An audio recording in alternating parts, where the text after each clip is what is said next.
Bonjour à tous, bienvenue dans notre webinaire.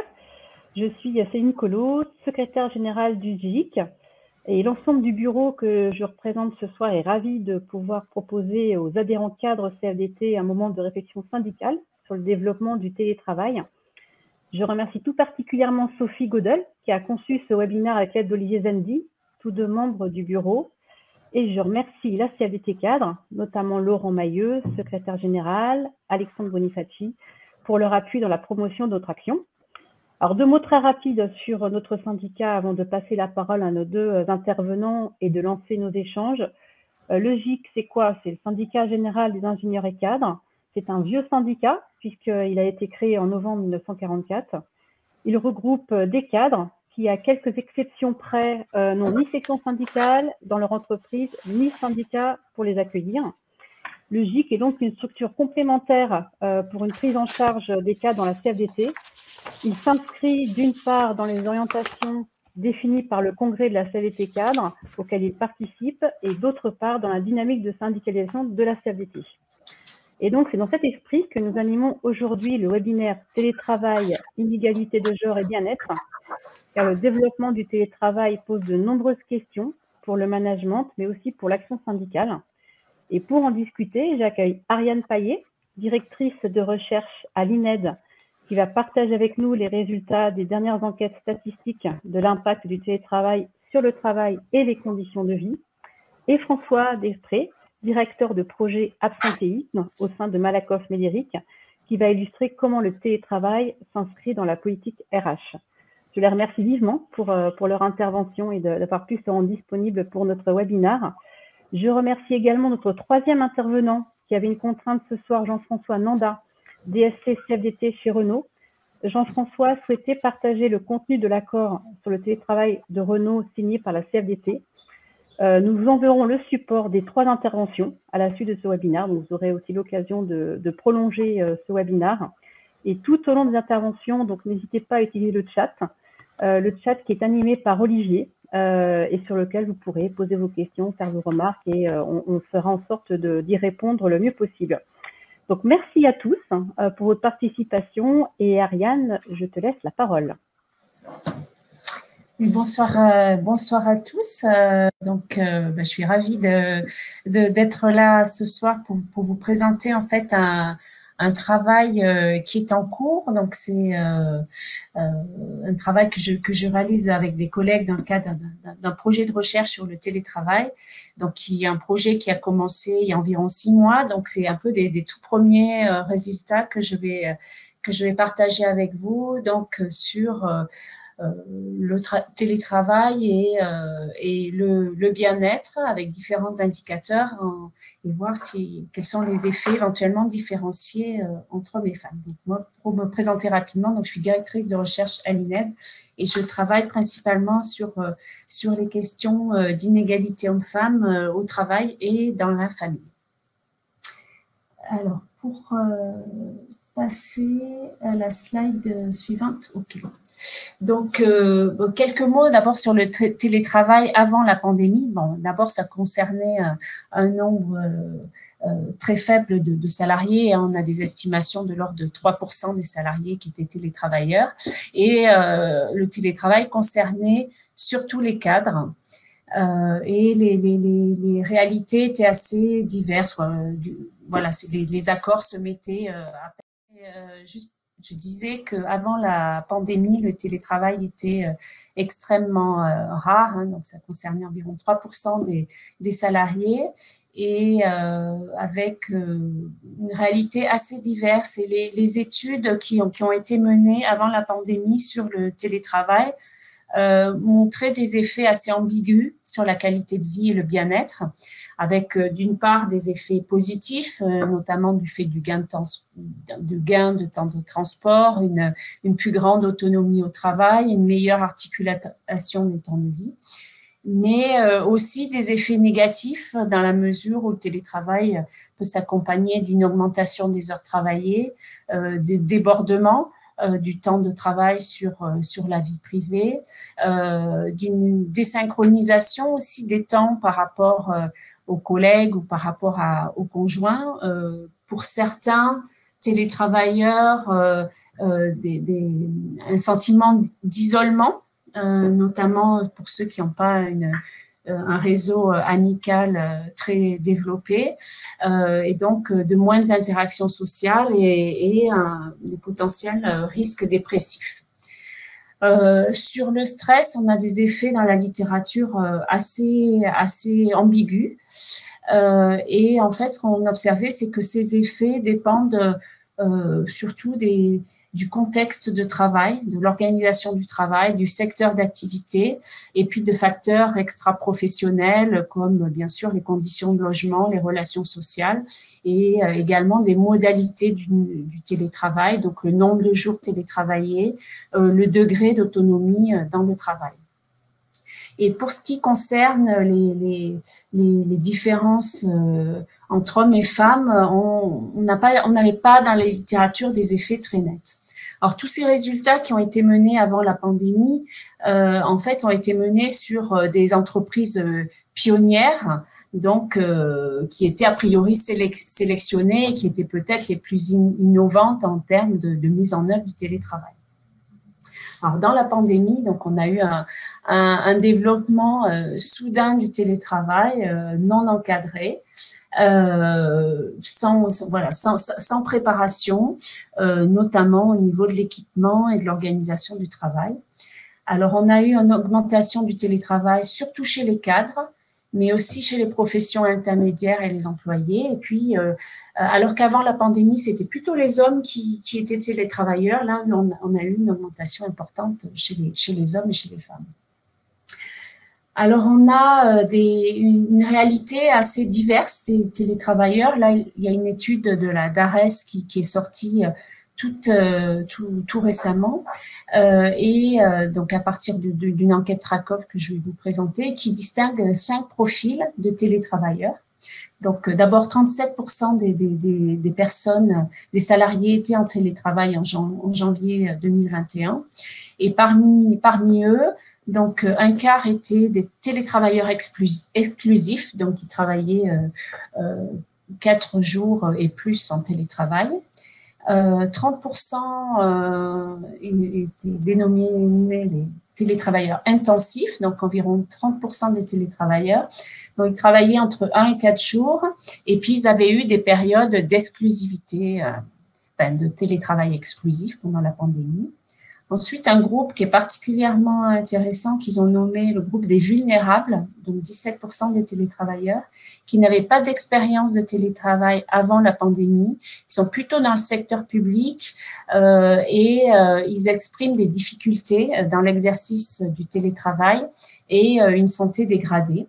Et puis enfin, on a des télétravailleurs occasionnels ou exceptionnels, donc voilà, pour eux, c'est vraiment un télétravail ponctuel et qui est peu pérenne et qui a peu d'impact sur leur bien-être et leur santé. D'autres indicateurs ont montré qu'il pouvait y avoir un lien entre troubles du sommeil et santé mentale, notamment les enquêtes de Santé publique France qui ont été menées tout au long de la pandémie. Donc, on peut passer au slide suivant. Donc, moi, là, je vais vous présenter des résultats de travail de recherche menés à partir de 2 grandes enquêtes de la statistique publique. Donc, la première enquête, c'est l'enquête EPICOV qui a été menée il y a eu 3 vagues. Donc, la première vague a été menée pendant le premier confinement, donc du 2 mai 2020 au 2 juin 2020, auprès d'un échantillon très important, dont 135 000 personnes. Et puis ensuite, c'est des personnes de 15 ans et plus en France métropolitaine, en Martinique, en Guadeloupe et à La Réunion.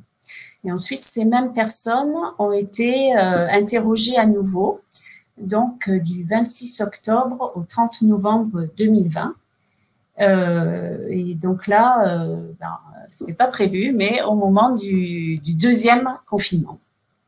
Et ensuite, parmi les 135 000 premières personnes, il y en a 108 000 qui ont répondu à nouveau. Et puis, en juin, juillet 2021, elles ont à nouveau été interrogées et donc 85 000 personnes ont à nouveau répondu. Donc là, on peut, ce qui est vraiment intéressant avec ces données, c'est qu'on peut suivre les parcours des personnes, donc les parcours professionnels, les parcours aussi de santé, le vécu de l'épidémie, et puis on a des indicateurs de bien-être. Donc moi, dans ce projet, j'étais chargée de la construction du module sur l'emploi et puis sur la vie familiale.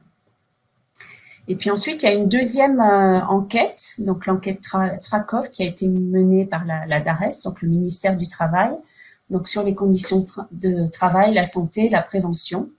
Et donc là, elle a été menée du 27 janvier au 7 mars 2021, donc auprès de 19 000 personnes en emploi.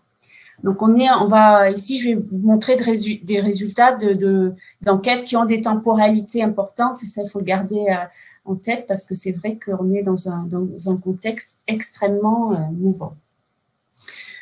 Alors, un premier résultat, donc grâce à l'enquête EPICOV où on suit les gens, on a pu construire des trajectoires d'emploi des personnes. Donc pour celles qui travaillaient avant la pandémie. Donc on a distingué à partir de leur parcours professionnel au cours de la pandémie 5 profils. Donc on a un premier profil, c'est ceux qui ont passé l'essentiel du temps sur site. Donc on voit que ça concerne à peu près 43% des hommes et 39% des femmes. Ensuite, un deuxième profil, c'est ceux qui ont télétravaillé pendant le premier confinement et qui ensuite sont retournés sur site. Donc, 19% des hommes et 23% des femmes. Ensuite, un groupe qui a connu le chômage technique, alors principalement lors du premier confinement. Donc, 17% des hommes et des femmes, sans différence entre les sexes. Ensuite, un groupe qu'on appelait cliquet du télétravail, c'est ceux qui ne télétravaillaient pas avant et qui se sont mis à télétravailler et ont continué à télétravailler après les confinements. Donc là, environ 10% des salariés. Et enfin, un autre groupe qui déclarait télétravailler avant la pandémie, donc environ aussi 10% des salariés, sans différence entre hommes et femmes. On peut passer au suivant. Donc, si on considère les caractéristiques des télétravailleurs, alors là, on a distingué ceux qui sont en télétravail en hybride et ceux qui sont en télétravail complet. Donc, principalement, ce sont des diplômés du supérieur qui ont plutôt plus de 40 ans, les femmes un petit peu plus que les hommes, plutôt des urbains et plutôt en couple avec un conjoint télétravailleur. Mais il y a finalement assez peu de différences en termes de caractéristiques sociodémographiques. C'est surtout des différences en termes de caractéristiques de l'emploi. Ils sont principalement en CDI, ils travaillent plus dans des établissements d'au moins 50 salariés. Ils sont plutôt cadres, professions intellectuelles et professions intermédiaires et aussi un peu des employés qualifiés. Il y a de grosses différences entre secteurs d'activité, donc ils travaillent beaucoup plus dans les secteurs de l'information, de la communication, les activités financières et d'assurance, les activités immobilières, les activités scientifiques et techniques. Alors, pour ce qui concerne les télétravailleurs complets, alors ils sont un peu plus souvent célibataires sans enfants, ils sont beaucoup plus urbains et il y a aussi des caractéristiques du logement qui sortent. Donc, ils ont plus souvent au moins une pièce par personne. Et puis, concernant les caractéristiques de l'emploi, ils sont plus souvent dans le secteur privé. Ils sont soit dans des très gros établissements de plus de 500 personnes, soit ils sont les auto-entrepreneurs, enfin, ils travaillent seuls. Ils ont pas de fonction de supervision Et donc, c'est plutôt des cadres et dans les secteurs, le secteur de l'information et la communication ressort beaucoup plus. Donc, on peut passer à la slide suivante. Donc, le premier point, ça va être sur les aspirations au télétravail. Donc, la question, c'est est-ce que les télétravailleurs sont satisfaits d'être télétravailleurs? Est-ce qu'ils souhaiteraient télétravailler plus ou télétravailler moins? Donc là, ici, dans ce tableau, on a regardé, on a distingué dans ceux qui en novembre 2020, donc on a demandé aux gens leur souhait de télétravail et on a comparé entre ceux qui télétravaillaient avant la pandémie et ceux qui télétravaillaient après. Bon, la première chose, c'est que en grande majorité, les hommes et les femmes déclarent qu'ils souhaitent continuer à télétravailler en novembre 2020. Les femmes un petit peu plus que les hommes, mais c'est une grande différence. Mais quand on distingue ceux qui avaient déjà l'expérience du télétravail avant la pandémie et ceux qui ont commencé à télétravailler pendant la pandémie, on constate que massivement, les anciens télétravailleurs souhaitent continuer à télétravailler. Il y a un peu plus de différence chez les nouveaux télétravailleurs où les 3/4 souhaitent continuer à télétravailler, mais on a 14% qui souhaitent s'arrêter de télétravailler et puis 9% qui sont indécis. Donc, on voit qu'il y a des sentiments un peu ambigus pour une petite partie des télétravailleurs. Donc, ensuite, le slide suivant.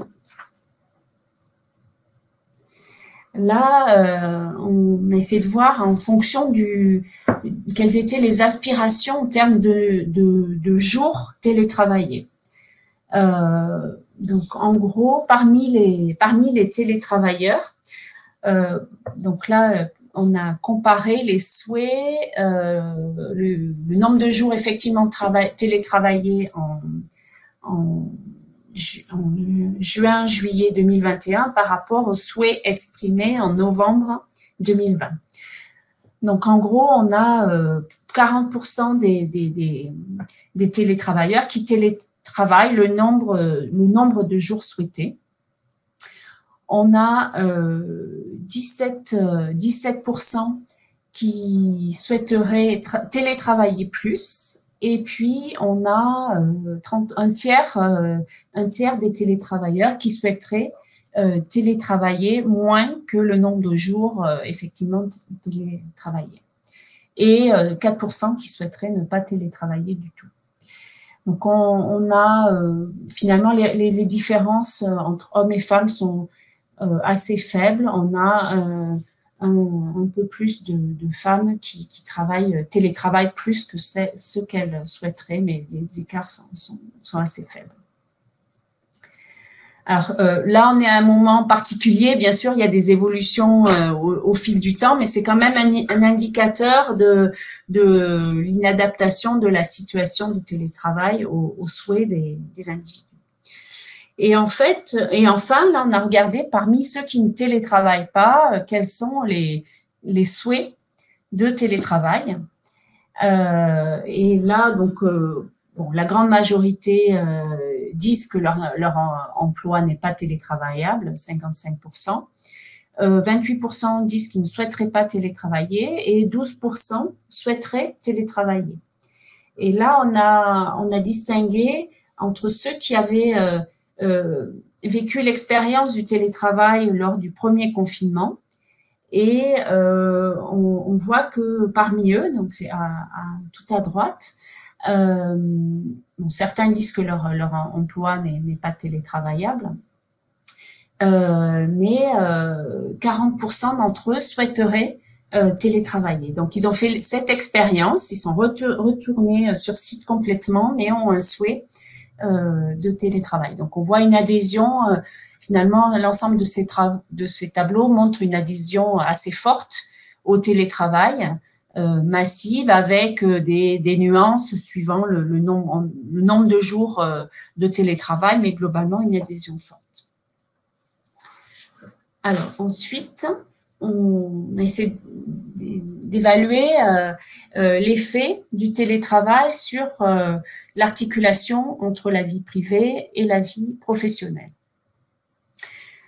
Donc là ici 2 tableaux. Donc on a demandé donc ici en juin 2021 donc aux personnes si depuis le début de la crise sanitaire il y avait une amélioration ou pas de leur articulation entre vie privée et vie professionnelle. Donc, la grande majorité des gens, 70%, disent qu'il y a stabilité, qu'il n'y a pas eu de changement. Pour 21% des personnes interrogées, donc il y a plutôt eu une dégradation de l'articulation vie privée, vie professionnelle. Et pour 10%, seulement une amélioration. Alors maintenant, si on regarde suivant les profils d'activité que je vous ai présenté tout à l'heure, on voit à droite que l'amélioration de l'articulation entre vie familiale et vie professionnelle concerne plus souvent ceux qui télétravaillaient avant la crise sanitaire et ceux qui sont passés au télétravail et ont maintenu le télétravail après la crise sanitaire. Donc là, je vous montre un tableau sans tenir compte des différentes caractéristiques des personnes, mais ce résultat d'une plus grande amélioration de l'articulation vie familiale, vie privée, vie professionnelle, plus fort pour les télétravailleurs, se maintient quand on tient compte du secteur d'activité, du type d'emploi exercé et de tout un ensemble de caractéristiques de l'emploi et familial. Bon, on voit aussi une dégradation chez certains télétravailleurs. Donc finalement, on voit des effets bénéfiques du télétravail sur l'articulation vie familiale, vie professionnelle, qui sont plus marqués pour les femmes que pour les hommes. Donc là, le télétravail permet un allègement des contraintes temporelles, notamment grâce aux gains de transport qu'il permet. Mais on observe aussi, à contrario, une dégradation plus fréquente pour les femmes que pour les hommes parmi les anciens télétravailleurs. Alors là, c'est un résultat qui reste à creuser. Est-ce en raison de l'augmentation du nombre de jours télétravaillés? Est-ce que c'est en raison d'une plus grande inégalité dans la prise en charge domestique et parentale? Ça reste à creuser. Voilà, et les pistes, on a essayé de voir aussi quels sont les facteurs qui pouvaient jouer sur l'amélioration de l'articulation. Donc, on voit que c'est en partie lié à des gains d'autonomie au travail, à une moindre intensité du travail et à une moindre fréquence des horaires atypiques pour les télétravailleurs, mais les effets sont relativement de faible ampleur. Alors, ensuite, l'autre point, c'est qu'en est-il du bien-être au sens plus large et des conditions de travail? Alors, on a, grâce à l'enquête Trakov, examiné les relations entre différents indicateurs de conditions de travail et le télétravail. Donc, on a certains aspects plutôt négatifs avec des télétravailleurs qui travaillent plus longtemps que les non-télétravailleurs, qui déclarent aussi penser à trop de choses à la fois, donc plus les femmes et plutôt ceux qui travaillent un à 2 jours, qui télétravaillent 1 à 2 jours, des interruptions de tâches plus fréquentes, alors plus souvent chez les femmes, et celles qui télétravaillent plus de 2 jours, plus de tensions à la maison aussi qui sont déclarées. Alors ça, c'est plus souvent déclaré par les hommes et plutôt chez ceux qui télétravaillent entre 2 à 4 jours. Un sentiment plus fort d'inutilité, Et puis aussi plus de mal-être et de dépression, je vais y revenir tout à l'heure. En revanche, il y a des aspects positifs, donc on l'a vu tout à l'heure, donc un meilleur équilibre entre vie privée et vie professionnelle. Moins de reproches, les hommes déclarent que leur entourage leur font moins de reproches, surtout les hommes, et dès qu'ils télétravaillent un jour. Moins de stress émotionnel au travail, et puis une meilleure santé perçue. Et puis, on n'a pas vu de différence entre télétravailleurs et non télétravailleurs pour ce qui concerne le travail sous pression et le sentiment d'avoir une influence sur son travail. Donc, le diagnostic est assez contrasté. Hein. On voit que dans certaines dimensions, il y a des effets positifs, mais dans d'autres, moindres. Alors, on a creusé cet effet sur le mal-être. On a essayé de comparer des personnes vraiment à situation identique au niveau des caractéristiques familiales et des caractéristiques professionnelles et d'évaluer leur bien-être ou leur mal-être. Donc, si on compare les télétravailleurs par rapport aux travailleurs sur site, donc on observe qu'il y a un plus grand mal-être chez les télétravailleurs que chez les télétravailleurs sur site, à situation comparable, hormis le télétravail. Ensuite, les nouveaux aussi télétravailleurs expriment un plus grand mal-être par rapport aux travailleurs sur site, toute autre chose égale.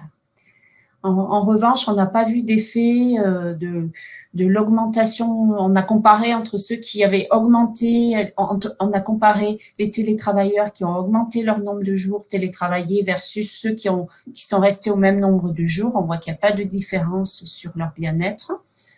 Il n'y a pas non plus de différence entre les nouveaux et les anciens télétravailleurs au niveau du bien-être.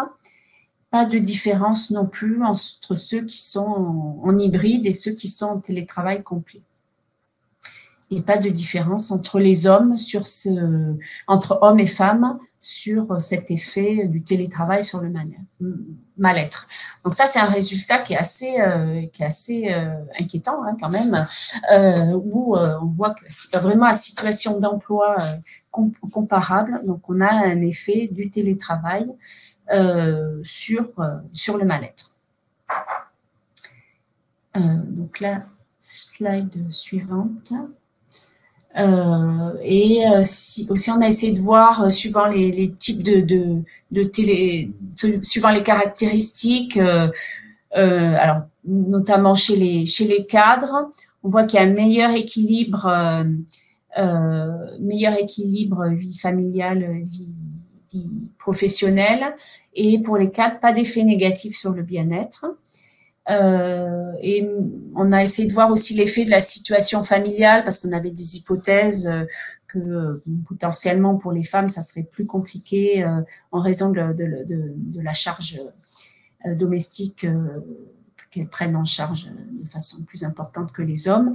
Et on voit qu'il n'y a pas vraiment d'effet de la situation familiale sur le vécu du télétravail et du travail, et peu d'effet finalement de la situation de logement. Alors la situation de logement a pu jouer beaucoup au moment du premier confinement dans la mesure où tout le monde vivait en espace clos. Ensuite, il y a sans doute eu des arrangements familiaux sur le choix des jours télétravaillés et les conditions de logement jouent moins. Donc ensuite,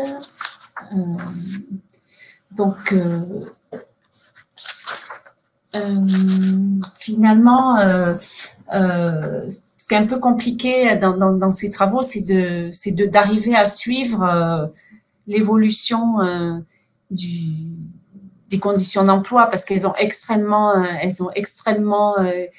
bougé suivant les moments où on se trouve soit dans les contextes de confinement ou après, en fonction des accords qui ont été mis en place. Enfin voilà, on est dans un contexte extrêmement mouvant.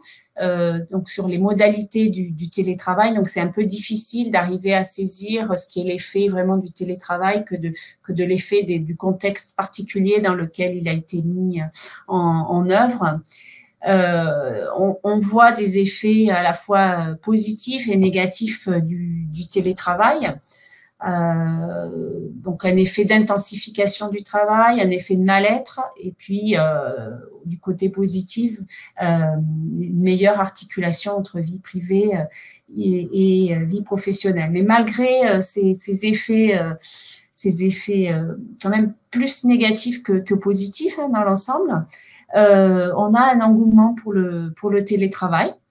Alors qui s'explique sans doute beaucoup par le gain du temps de transport, mais pas seulement. Donc ça, c'est vraiment à creuser, enfin des pistes à creuser pour les travaux futurs. Enfin, les travaux qu'on est en train de mener, c'est d'arriver à mieux comprendre cet engouement pour le télétravail, alors même qu'on voit que ça a des effets négatifs sur le bien-être et sur la santé mentale. Voilà, et puis en termes de résultats, on a été assez étonnés, mais on n'observe pas vraiment de différence entre hommes et femmes. Voilà, donc ça aussi c'est à creuser, mais on a essayé vraiment d'approfondir cette question-là. On voit pas d'effets très différents. Voilà, donc ça c'est vraiment des premiers résultats que je vous livre ici. Ils sont un peu bruts et ils demandent à être approfondis, mais en tout cas, je pense qu'ils peuvent alimenter la réflexion, et ces effets ambivalents du télétravail sont vraiment intéressants à garder en tête. Voilà, je vous remercie pour votre attention.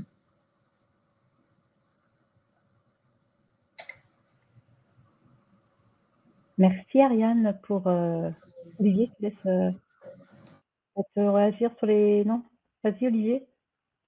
Oui, ce que je propose, c'est de réagir sur les questions quelques questions qu'il y a eu dans le chat pour Ariane. Donc, déjà une question d'Aline concernant le télétravail complet. Est-ce que télétravail complet, ça veut dire 100% télétravail?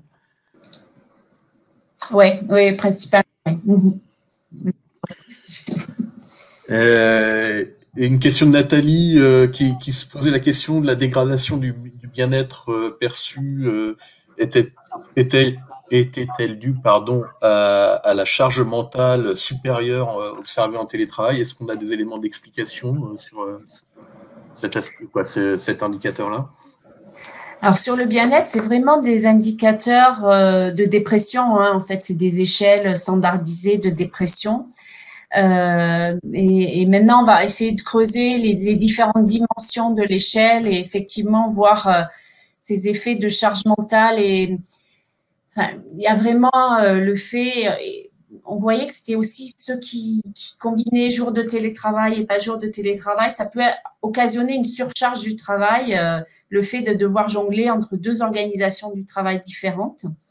Alors malheureusement, dans les données à notre disposition, on n'a pas ce degré de précision, mais c'est vrai que il y a une charge mentale sans doute plus importante pour les télétravailleurs dans la mesure où certes ils sont plus autonomes, ils peuvent être plus autonomes dans la façon d'organiser le travail, mais ça peut être accompagné d'une charge mentale plus importante du fait que justement c'est à soi d'organiser complètement son travail.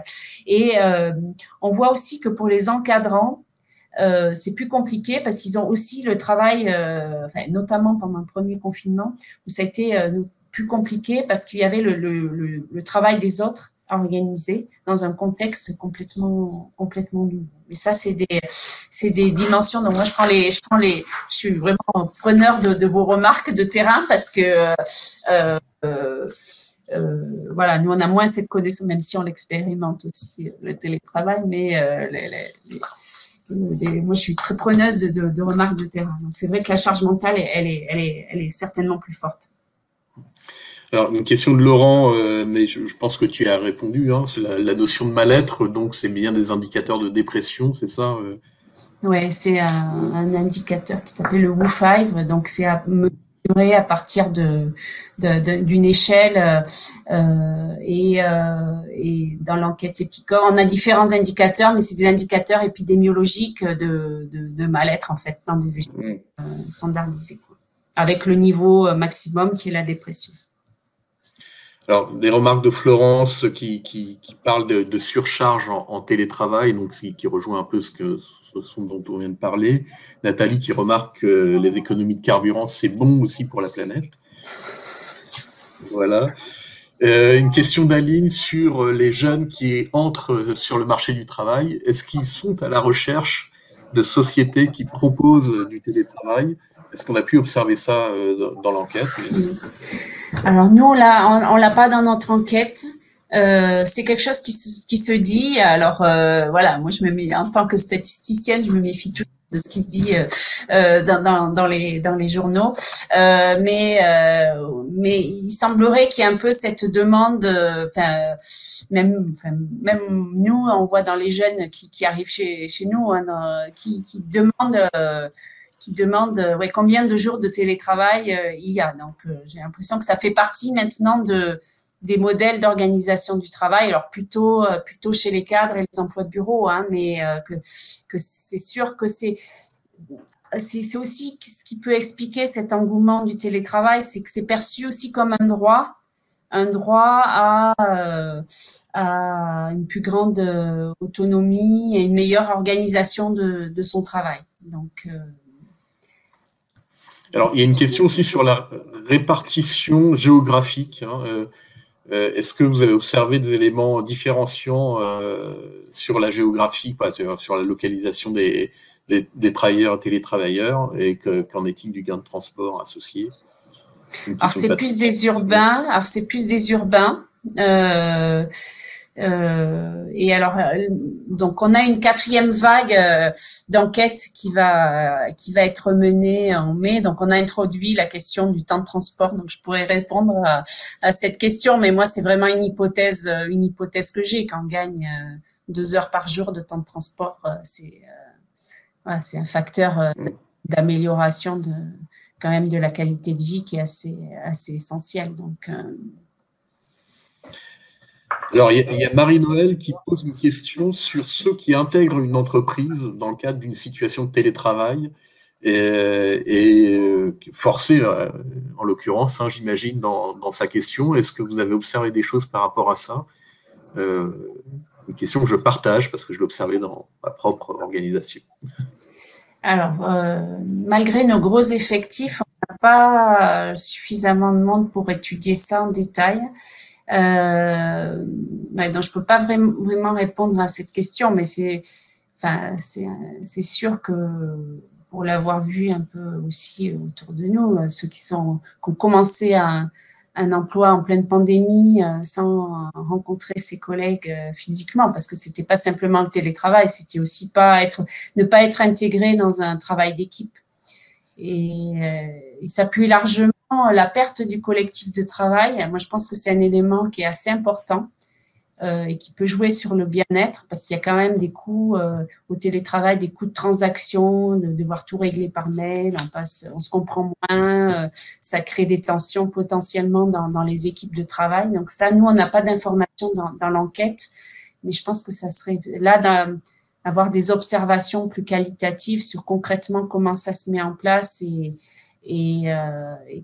ces temps informels qu'on perd, hein, parce que suivant l'organisation du télétravail, si les équipes se croisent pas, qu'il n'y a pas vraiment des moments de partage et les moments d'informel, ça mettait beaucoup d'huile dans les rouages à la fois pour ce qui est relationnel, mais aussi pour faire avancer le travail de façon plus efficace. Donc, pour ceux qui ont commencé, qui ont recruté avec des télétravailleurs, voilà, il y a beaucoup de choses qui passent par les contacts physiques, quoi. Donc, moi, je peux pas tellement y répondre avec les données qu'on a, mais c'est certainement plus difficile. Et ça pense aussi le travail. Hein. Je pense que pour ceux qui ont commencé comme ça, je pense qu'il y a une mise à distance du travail qui est beaucoup plus forte. Alors, encore quelques questions, si tu veux bien, Ariane. Alors, une question autour de l'âge. On a vu que c'était plutôt des gens qui étaient au-delà des 40 ans, hein, si j'ai bien suivi. Est-ce qu'on a appris un peu plus sur les jeunes qui sont en cours d'intégration du marché de l'emploi? C'est une question de Christelle. Bon, ce qu'on sait sur les jeunes, c'est que ça a été, c'est que c'est assez compliqué parce qu'ils ont des conditions de logement qui sont plus difficiles. Ils ont eu des difficultés d'accès à l'emploi quand même difficiles, des difficultés d'accès au stage et de façon générale, qu'ils télétravaillent ou pas, on a quand même une santé mentale dégradée des jeunes dans la période de pandémie. Donc, et le télétravail a été un élément, c'est pas l'élément majeur. L'élément majeur, c'est surtout la perte de relations sociales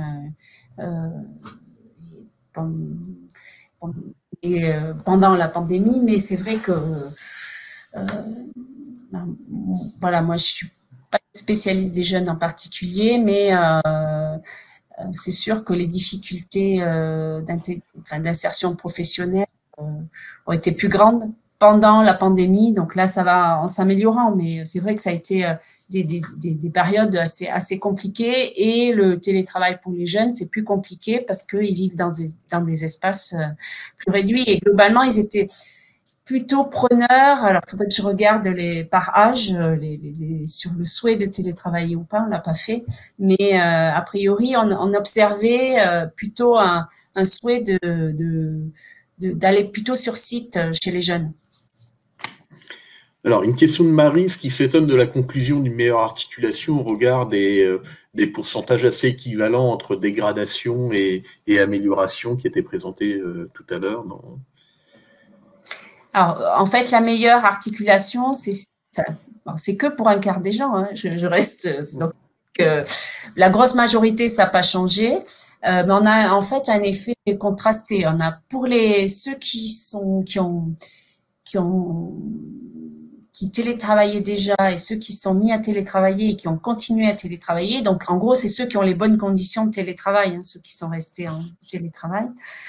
On a, eux, très nettement par rapport aux autres, il y a plus d'amélioration de l'articulation, mais c'est un quart des gens. Mais il y a aussi, pour les femmes, plus de dégradation. Donc, il y a ce côté ambivalent où le télétravail, c'est pas bien ou mal, c'est qu'il y a vraiment une diversité d'expériences du télétravail, et suivant les conditions de mise en œuvre, c'est vraiment des expériences variées.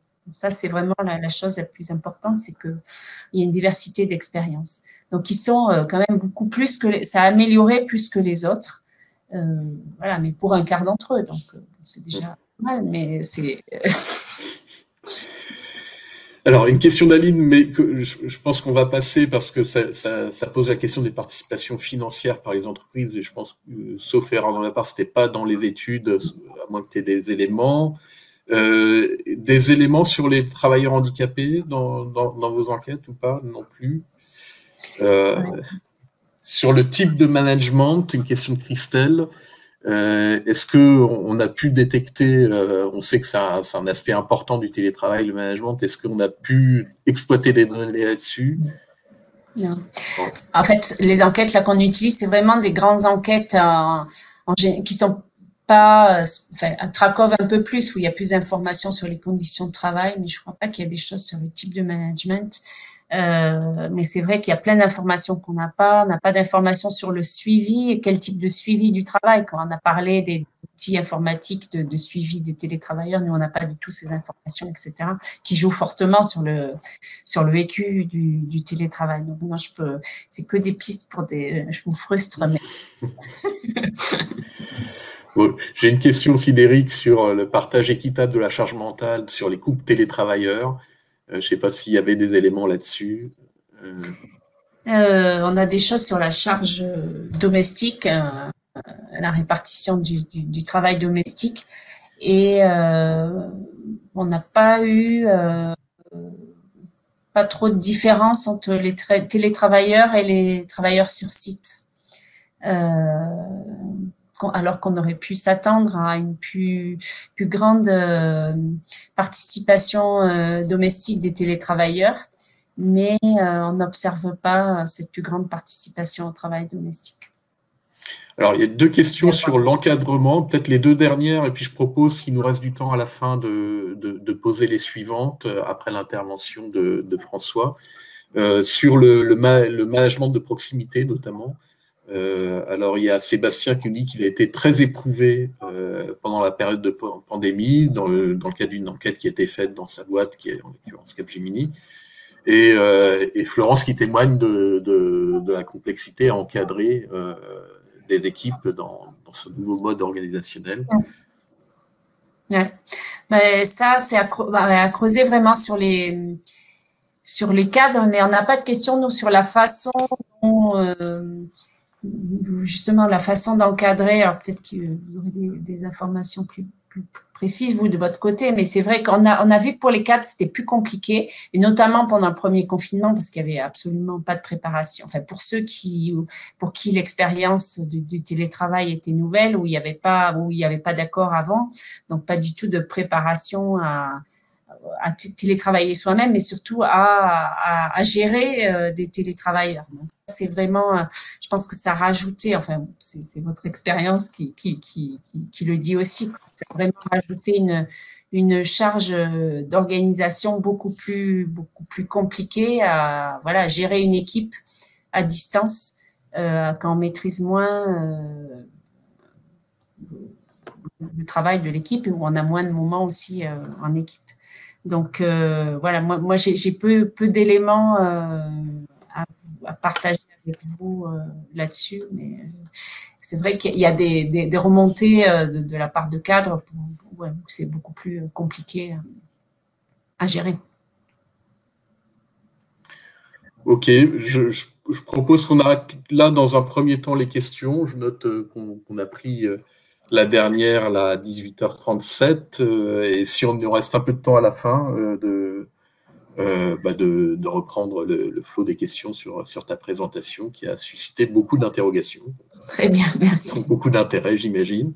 Merci beaucoup. Je propose de passer la parole maintenant à François Després, qui va vous présenter la démarche de son entreprise pour la mise en place du télétravail. Donc, je lui cède la parole tout de suite.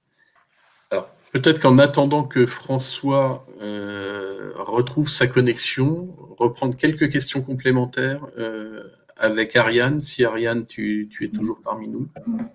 Oui, en fait, du coup, je regardais les questions et j'en voyais une question qui est importante à laquelle on ne peut pas encore répondre, mais qui est vraiment aussi un enjeu.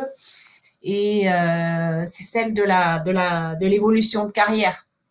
Donc, est-ce que, et c'est vraiment une question aussi en termes d'égalité homme-femme, est-ce que finalement les télétravailleurs vont pas pâtir du fait de télétravailler en termes de progression? Ça dépend de la situation des autres et de la mise en place concrète du télétravail. Mais c'est vrai qu'on sait par ailleurs qu'il y a beaucoup l'informel et les réseaux peuvent jouer un rôle important dans les promotions et le fait d'être plus à distance, ça casse aussi ces réseaux. Alors si les hommes et les femmes sont autant à distance, ça peut aussi casser les réseaux, être favorable en termes d'égalité. À voir. Mais en tout cas, c'est un vrai enjeu sur la promotion sur les promotions à venir. Alors ça, c'est pas on peut pas y répondre maintenant parce que. Non, après, ce qu'on peut nous effectivement en tirer pour le GIC, et ça, je pense que de toute façon, on va le travailler aussi avec la SAVT cadre, c'est comment faire en sorte que au niveau de l'action syndicale pour les cadres, le télétravail soit partie prenante du mode de travail, mais surtout comment faire en sorte que les cadres soient à l'aise dans ce mode de travail qui est aujourd'hui hybride. Donc, je pense que le chantier est ouvert aujourd'hui. Comme on le voit, comme a pu le dire Ariane, les enquêtes aujourd'hui, elles sont pas encore abouties, donc il faut encore qu'on creuse davantage pour que nous, on puisse en saisir après au niveau de l'action syndicale et de voir quel mode d'accompagnement on peut faire pour que ce mode de travail soit vraiment effectivement quelque chose qui fasse partie dans les conditions de travail aujourd'hui.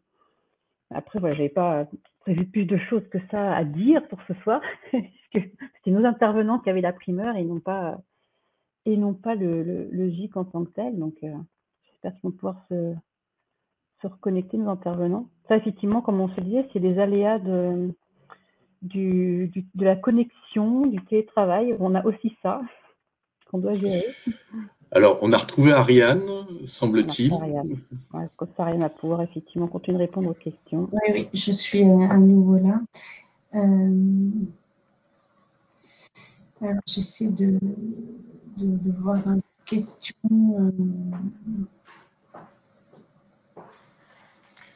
Pour ce qui est, ce qui est vraiment compliqué maintenant, c'est de voir. C'est qu'il va il faut à la fois juger les conditions de travail à la maison et au travail. Donc c'est vraiment on a même pour les enquêtes à venir sur l'organisation du travail. Nous en tant que statisticiens sur les conditions de travail, c'est que quand on demande aux gens des choses sur leur travail, pour les télétravailleurs, on ne va pas savoir si est-ce qu'il faut leur poser des questions sur leurs conditions de travail sur site et leurs conditions de travail à la maison, parce qu'on a vraiment maintenant ça devient aussi compliqué de juger de ces conditions de travail parce qu'on est dans un mixte de conditions de travail. Donc c'est vraiment, même en termes d'enquête future à construire, voilà, on est dans des contextes qui sont extrêmement variés et voilà, donc être en flex office les jours où on est au travail enfin, où on est sur site, pardon, et être voilà, être à la maison. Enfin, c'est complètement différent. Et du coup, nous, même en tant que construction d'enquête, c'est difficile à suivre ces évolutions du travail parce qu'elles évoluent extrêmement rapidement. D'accord. Alors, je t'invite à répondre encore une dernière question, le temps que j'arrive à joindre François, qui va passer par téléphone, finalement. Alors, j'essaie de voir. Y a-t-il une enquête sur les accords collectifs télétravail? Oui, il y a à la DARES, il y a un travail en cours où ils ont pris un échantillon des accords télétravail et ils sont en train d'étudier les conditions des différents accords. Donc ils regardent notamment sur le nombre de jours. C'est très très variable. En fait, et là le résultat principal, c'est que c'est très très variable. Voilà, c'est très variable d'une entreprise à l'autre sur les conditions, sur est-ce qu'il y a des jours de télétravail qui sont refusés, enfin des jours fixés ou pas fixés, des jours de présence les mêmes jours pour toutes les équipes ou pas. Le message principal, c'est que c'est vraiment extrêmement variable d'un accord à l'autre. Donc voilà, c'est un travail en cours, donc il y aura sans doute une publication de la DARES à ce sujet, mais donc il y a un travail sur les accords. Bon, je propose de basculer en système D avec François. Si on peut faire un essai, François, pour voir si ça passe. Oui, bonjour, c'est François Després. Ça passe bien, là? Vous m'entendez? Ça a l'air d'aller. N'hésitez pas à signaler dans le chat si jamais ce n'est pas le cas. Et je t'invite à continuer, François. Très bien. J'attends l'affichage du document.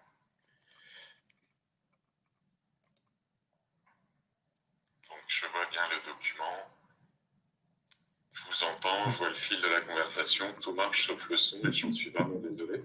Donc, je m'appelle François Després, je suis directeur de projet absentéisme à la DRH du groupe Malakoff Humanis, donc dans le département santé et travail et qualité de vie au travail.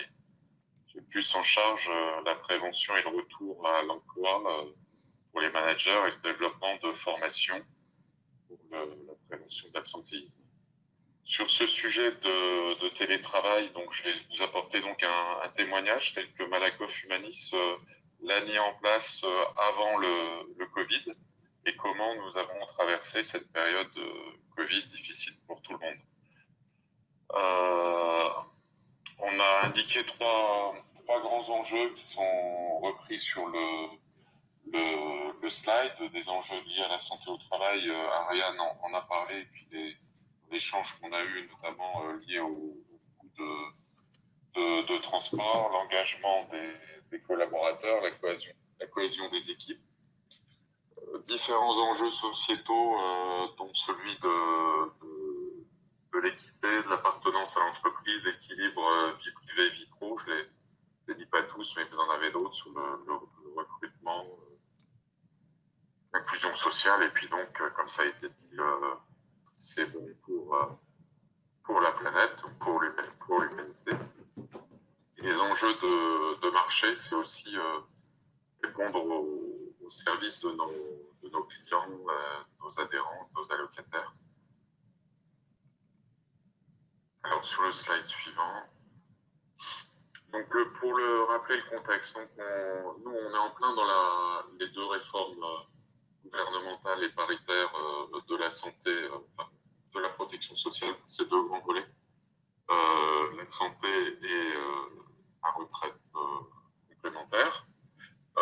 Donc, on est maintenant 10 000 et au fur et à mesure qu'avancent les réformes décidées par le gouvernement et les confédérations syndicales. Donc maintenant, on est... moi, j'ai commencé il y a 20 ans, on était 1000, maintenant on est 10 000. Donc, on a différentes réorganisations. Et puis, donc, on a aussi comme groupe financier une pression qui est liée aux réglementations financières liées à la zone euro et sur les mutuelles et les institutions de prévoyance. Donc, on a 5 grandes activités: la retraite, prévoyance et mutuelle, l'épargne salariale, l'action sociale et les EHPAD. On gère plusieurs EHPAD. On a plusieurs sites en Île-de-France et grandes villes. On a quelques grands sites entre 500 et 1000 personnes. Et puis, on peut avoir aussi des petits sites, des bureaux d'aide sociale, par exemple, dans les sites où il y avait des mines en France. 80% de population féminine.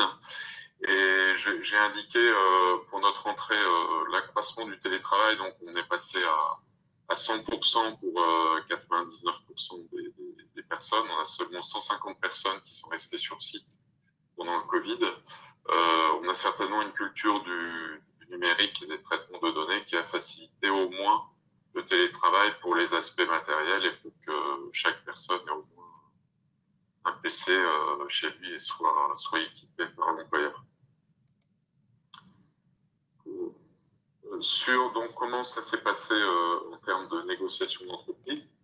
Donc, en 2019, juste avant le Covid, on avait la dernière grande fusion entre le groupe Malakoff, Millerik et Humanis. Et dans ce cadre-là, il y a eu un accord fort pour favoriser le télétravail et il y a eu signature d'avenant pour 30% des effectifs, avec 2 jours de début de télétravail, valable 1 an et renouvelable. Alors, dans l'entrée dans le Covid, comme tout le monde, au mois de mars, vers presque la mi-mars, il y a 2 ans maintenant, on est passé à 100% de télétravail. Bon, ça fait plus de 90% des collaborateurs, comme je vous disais tout à l'heure.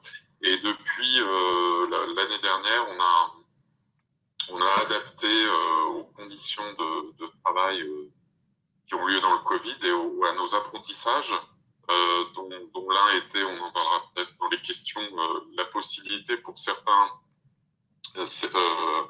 métiers comme les centres de relations clients de passer en télétravail, alors que c'était totalement hors de question avant le Covid.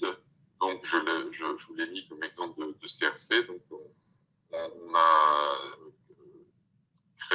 signé un accord de télétravail beaucoup plus souple, notamment sur les demandes qui étaient faites aux salariés Sur les lieux d'exercice aussi, il y a plus le nombre de domicile qui est obligatoire en télétravail. Ça peut être dans une autre résidence.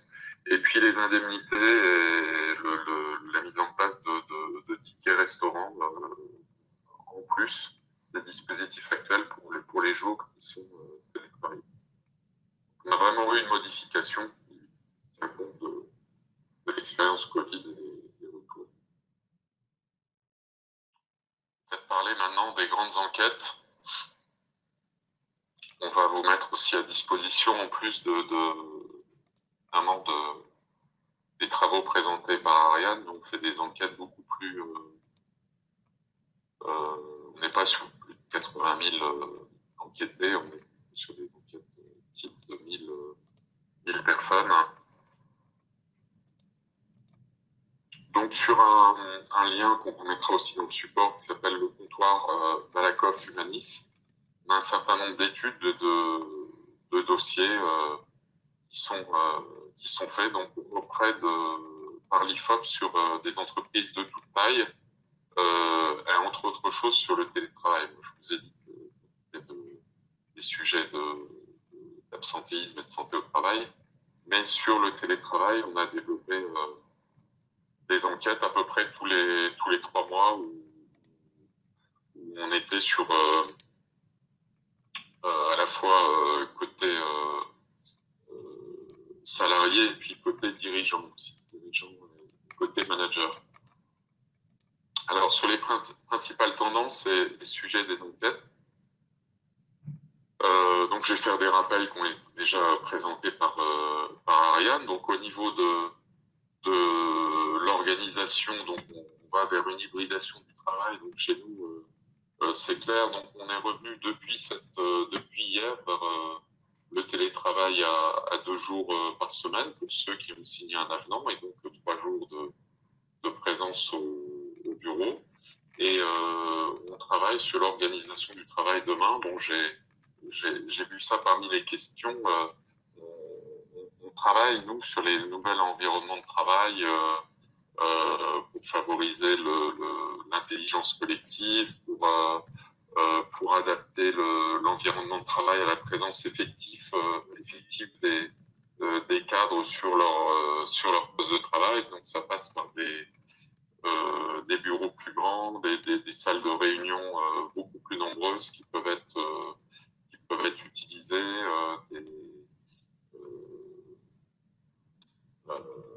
sur les pratiques. Alors le document est revenu, Olivier. Donc c'est bon là. D'accord. Voilà. Donc je vais présenter donc sur nos enquêtes avec le comptoir Malakoff Humanis, qui comprend des enquêtes sur le télétravail. Donc j'ai repris ici les principales tendances. Donc le premier point des tendances liées à l'organisation,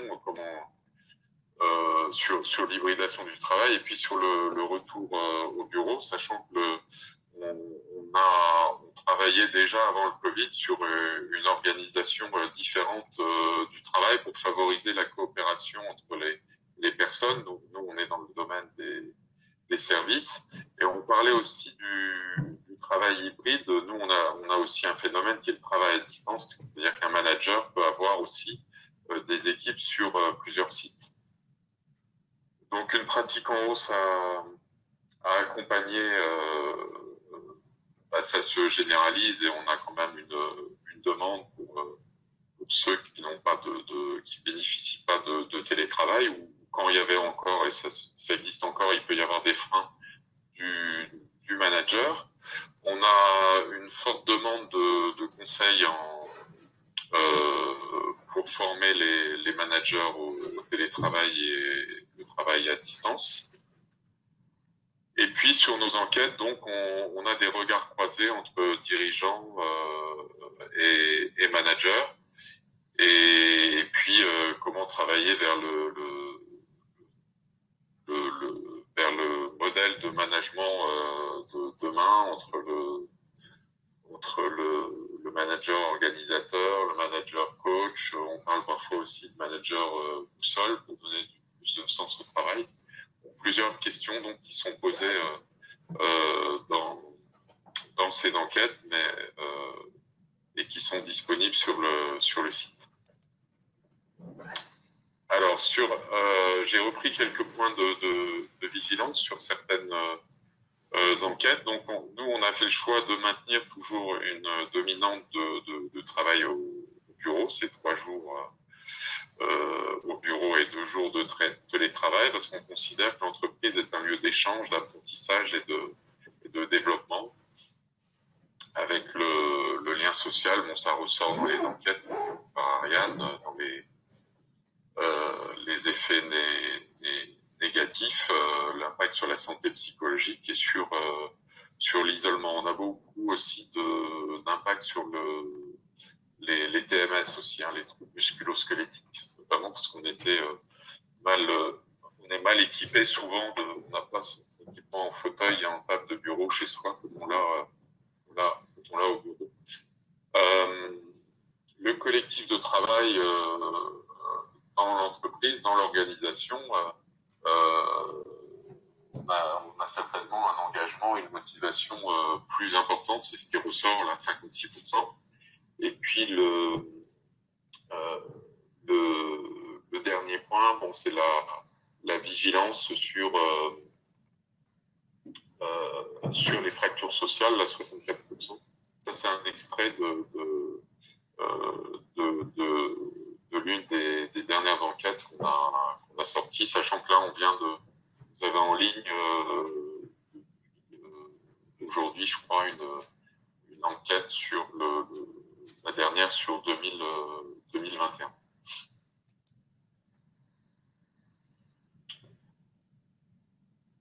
Alors, quelques extraits que je voulais vous présenter.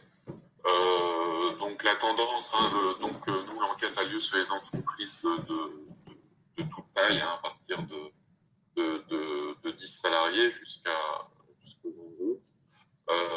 La plupart des salariés et des dirigeants pensent que le télétravail va continuer à se développer. Il y a, ce que disait Ariane aussi, il y a quand même une demande ou au moins soi-même de bénéficier de ce droit, et comme peuvent l'avoir les collègues. Donc, plus marqué chez les cadres, on a indiqué ici 86%, les grands groupes où il y a peut-être plus de facilité, le secteur des services, et les personnes vivant en Île-de-France. C'est là où on a aussi les problèmes de transport, mais aussi de logement les plus importants. Et on a cette demande de télétravail, c'est une nouvelle tendance, beaucoup plus récente, qui arrive dans les TPE et les PME aussi. Toujours la même tendance, un peu comme on a vu chez vous, comme on a vu chez nous, de se dire, il y a certains postes, notamment administratifs, où il est possible de faire du télétravail peut-être au moins une journée par semaine. Alors, le deuxième, à droite, le carré bleu de droite, quel partage des tâches. Alors, ce sont quelques exemples qui me paraissaient intéressants de vous présenter. Les rédactions de documents, ça paraît plus facile dans l'isolement du télétravail à la maison, quand ça se fait dans de bonnes conditions. Une concentration plus grande en télétravail, moins de fatigue, plus d'autonomie. Bon, après, on a toujours l'animation de réunions le site, quand même, le visuel, le présentiel est quand même privilégié. Hein.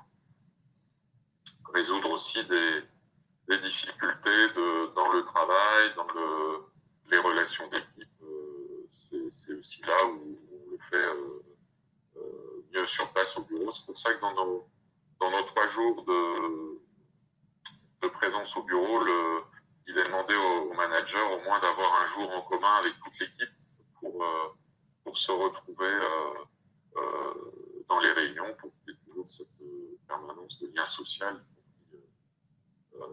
présentiel.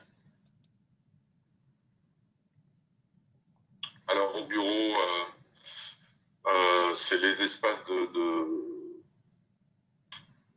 convivialité et puis vraiment le ressenti de faire partie d'un collectif, hein,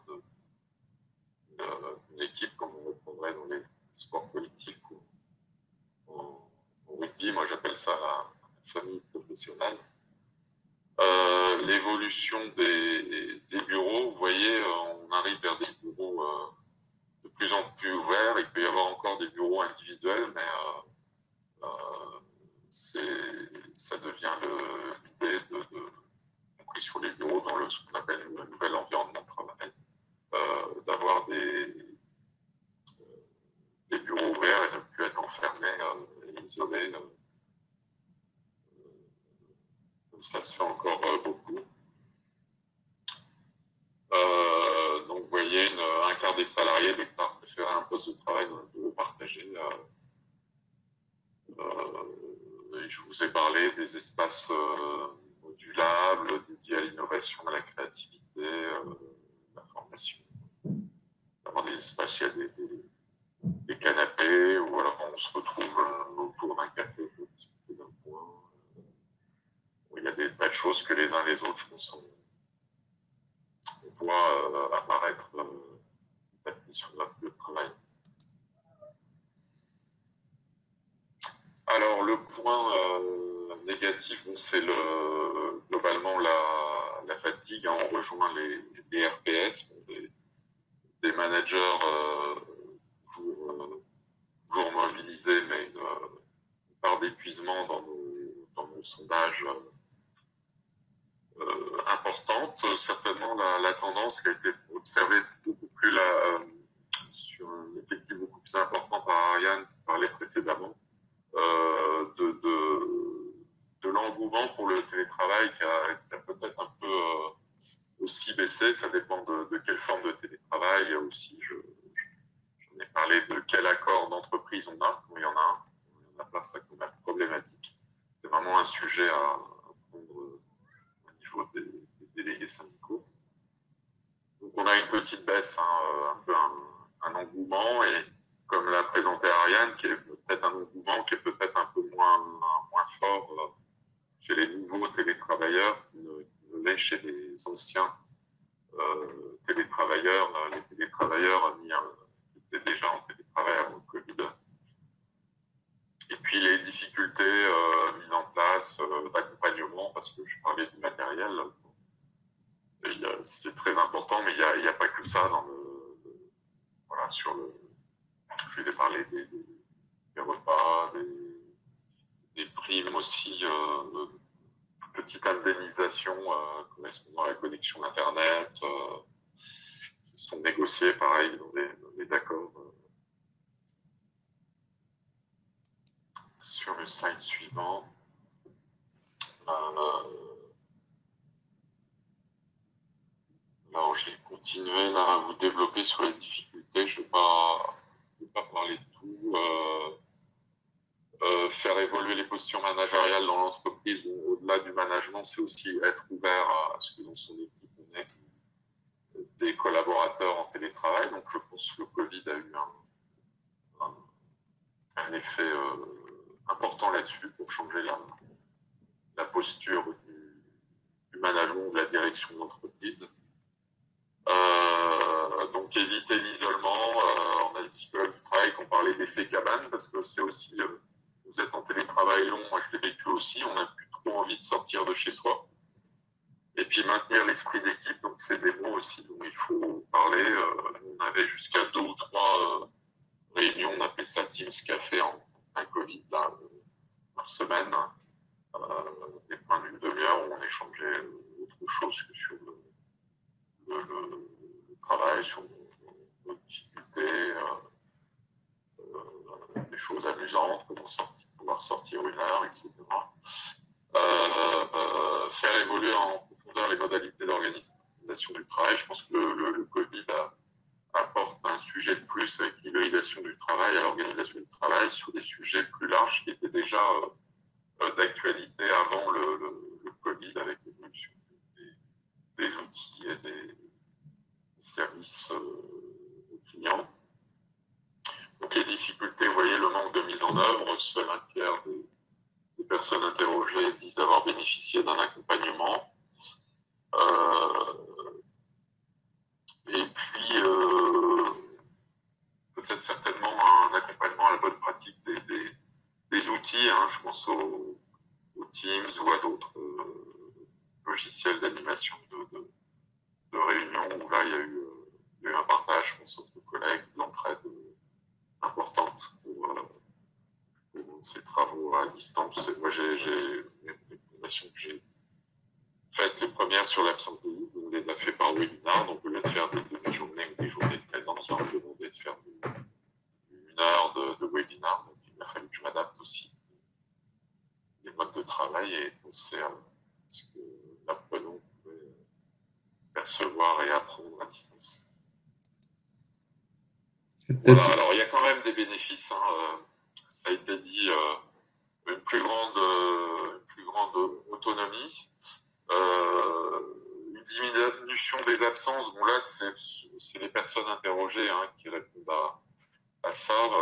Peut-être ce qu'on distingue l'absentéisme court, le plus fréquent de moins de 3 jours, a peut-être diminué. Par contre, on observe un allongement de la durée des arrêts de travail pendant cette période Covid.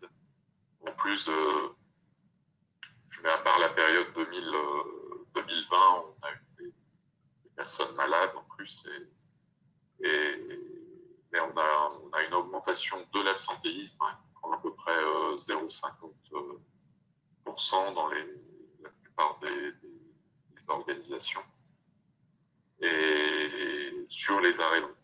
Peut-être sur la fréquence, quand on ne se sentait pas très bien, le fait de ne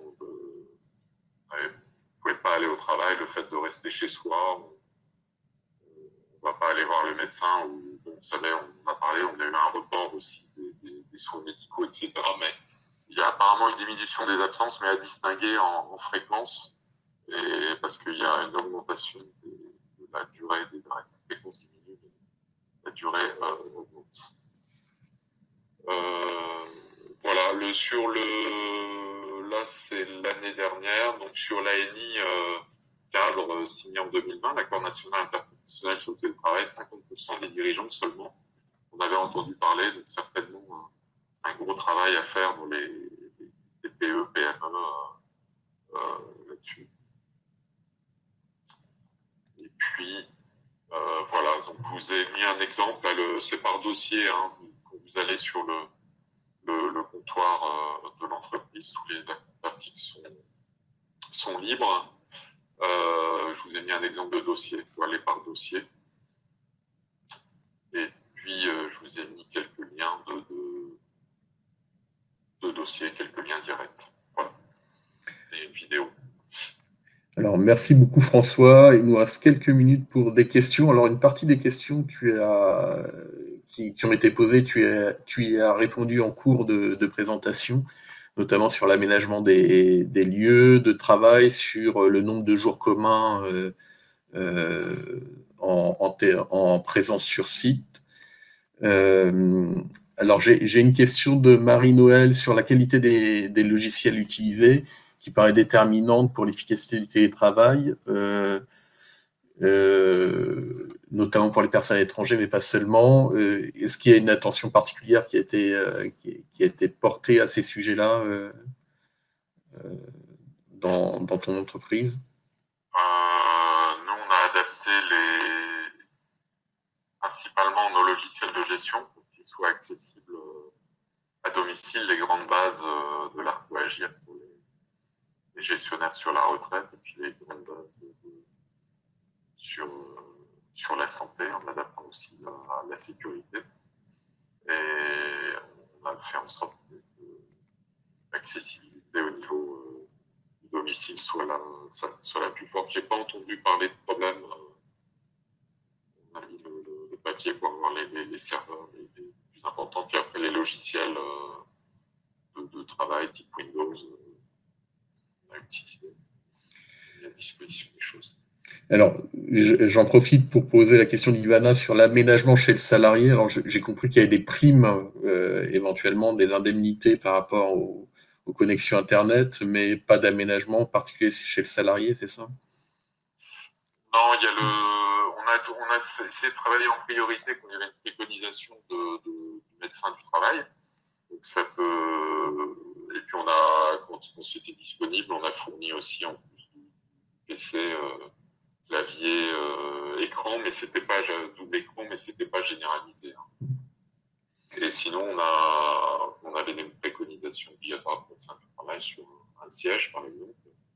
Ça a été mon cas, j'ai fait 2 fois une lombalgie, donc ça a été traité en priorité. La prime, elle est de l'ordre à peu près de 20 €, donc ça prend en charge la connexion Internet,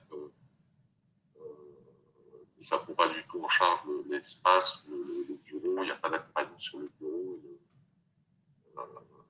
et sur le siège, etc. Alors, une question d'Aline sur l'observation ou non de mobilité géographique des déménagements des salariés dans ce contexte de télétravail généralisé. Est-ce que vous avez vu des gens partir au vert? Oui. Alors, pendant le télétravail, mais qui ont aussi déménagé pendant le télétravail et qui ont informé la DRH, je caricature un peu, hein, j'ai pas de statistiques là-dessus.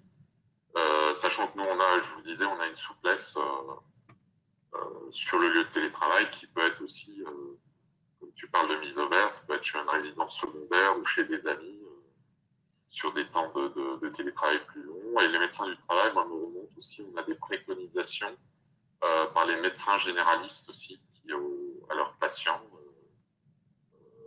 vous et moi, fait une ordonnance en disant là, il faut un peu plus de télétravail et le médecin du travail suit comme il le peut cette préconisation. Mais c'est une demande aussi en augmentation, préconisation thérapeutique. Alors, il y a une question d'Aline toujours sur les accidents du travail. Alors, tu citais tes problèmes de lombalgie. Je ne sais pas si ça a été considéré comme un accident du travail. En tout cas, est-ce que ça a rendu plus complexe cette gestion des accidents du travail? Sur l'arrêt de travail, sur l'accident. Sur l'arrêt de travail, moi par exemple, en Belgique, j'ai eu, pour les médecins qui acceptent, c'est pour vouloir du médecin du travail, moi j'ai fait une téléconsultation, par exemple. Par contre, il a fallu que j'aille chez mon médecin. Bon, il y a des médecins du travail, je crois que vous pouvez. Mon arrêt de travail a été fait par mon médecin qui l'a envoyé aussi en télé, il l'a envoyé à la Sécu. Mais j'ai pu bénéficier, moi, dans mon cas, par exemple, d'une téléconsultation, et c'est ce qu'ont développé beaucoup de services de santé au travail, soit autonomes comme on a chez nous, ou inter-entreprises. Les accidents du travail, je ne sais pas si la question est plus précise, et je ne suis pas un spécialiste. Moi, ça n'a pas été déclaré comme accident du travail, et je n'ai pas cherché à ce que ce soit déclaré comme accident du travail. D'accord. Alors, une question de Sophie qui parle de l'engouement pour le télétravail. Tu parlais d'effet cabane, mais est-ce qu'il n'y a pas des salariés qui en ont profité en fait pour mettre à distance un peu leurs collègues et avoir des relations plus distantes avec leurs collègues? Ouais, je pense que c'est un point de vigilance à avoir au niveau du manager, du management, et puis entre collègues aussi. Il est fort possible qu'on ait mis à distance les collègues avec qui on s'entend le moins. Mais il y a plusieurs phénomènes. Hein. Mais il se trouve que je suis médiateur aussi. Bon, voilà. On n'a pas développé, mais ça se développe par exemple au Canada de faire des entretiens de médiation en télémédiation. Mais c'est des phénomènes qui peuvent exister. Je pense que le télétravail remet en avant tous les sujets de cohésion d'équipe, de relations sociales, qu'on met aussi dans les soft skills. Moi, ce que j'appelle la famille professionnelle, c'est les gens avec qui on travaille le plus souvent, parce qu'on a besoin d'eux, entre guillemets, et avec lesquels on a le plus de confiance. Ça c'est, je pense, maintenu pendant le télétravail, mais il y a pu y avoir des distances aussi, où des gens qu'on a laissés un peu sur le j'ai vu qui parlait tout à l'heure ou écrivait sur les recrutements. C'est sûr, nous, on a des apprentis, par exemple, on avait des points de vigilance avec eux, des alternants, 400, je crois. Et puis des gens qui ont aussi été recrutés, vous avez peut-être vu dans vos collègues, pendant le Covid et qui n'ont pas mis les pieds dans l'entreprise. Moi, en octobre dernier, j'avais pas vu mes collègues. Moi, je les ai revus. Je suis basé à Rouen, mais sur Paris, on avait un éloignement. Donc, il faut provoquer et prendre son téléphone dans les bonnes pratiques. Mais ça peut être l'idéal, oui, pour s'éloigner d'un collègue. Travailler uniquement par mail aussi. C'est pas forcément préconisé parce que le Teams permet de travailler aussi par dossier, mais il y a plein de petits trucs comme ça, mettre sa caméra, on n'est pas obligé de mettre la caméra chez soi, c'est protection de la vie privée, mais mettre sa caméra en début de réunion à distance, où il faut qu'on ait pris sa douche, un peu d'humour, et qu'on soit en pyjama, mais bon, j'ai entendu tout ça, c'est peut-être vécu vous-même, hein. Coiffé ou maquillé, bon, les hommes se maquillent pas, mais voilà. Bon, écoute, mais il faut être vigilant là-dessus, elle est très, très intéressante. En tout cas, en parler en équipe. Merci beaucoup François. On a des questions sur la fin, mais je vois que Laurent a réagi sur le syndicalisme dans des situations de télétravail qui remet vraiment en question la manière de pratiquer le syndicalisme. Donc Laurent qui a indiqué que la CFDT cadre, la CFDT revendique la mise en place du local syndical numérique. Je vous propose de finir là-dessus. Peut-être Céline, si tu veux mettre un mot de conclusion avant que nous terminions ce webinaire. Oui, merci Olivier. Merci à François, merci à Aline pour vos interventions qui, je pense, nous permettent à tous de bien reposer les éléments un peu factuels et objectifs sur le télétravail, et on voit qu'on a encore du chemin à parcourir pour bien maîtriser en fait les contours du télétravail. Effectivement, comme le disait Laurent, au niveau de la CFDT, on ne revendique pas un télétravail complet, mais on voit qu'on a encore des éléments à trouver en termes d'action syndicale, d'accompagner nos cadres sur ce sujet. Donc, Laurent disait aussi qu'il y avait un guide. Donc, la CFDT Cadre a publié un guide sur le télétravailleur pour accompagner donc les managers à manager le télétravail. Donc, un guide qui est accessible. Vous pouvez effectivement envoyer un mail à CFDT Cadre et avec votre numéro d'adhérent, vous aurez l'ensemble du guide qui vous sera envoyé. Et puis, bien sûr, on vous enverra donc tout le support qui a été présenté donc à la fois par Ariane, par François et par Jean-François qui n'était pas là. Donc, merci à tous, aux intervenants, aux organisateurs. Un grand merci encore à Sophie et puis à Olivier. Et puis, merci à tous les participants et au plaisir de vous retrouver pour un prochain webinaire.